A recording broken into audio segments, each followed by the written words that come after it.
జీవులందు బింబమొకటని తెలుసుకొనిన కలహమేమియునుండబోవదు.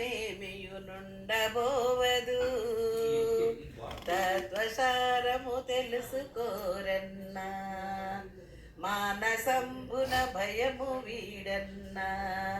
జగమునందున ఆత్మకన్నియు ఏది లేదన్నా. ఆత్మయంతట వెలుగుచుండ తన్ను తాను ఇతరుడెవరు. నీ స్వరూపము చూసి నీవు ప్రీతి నొందుదు వేల నరుడా. తత్వసారము తెలుసుకోరన్న.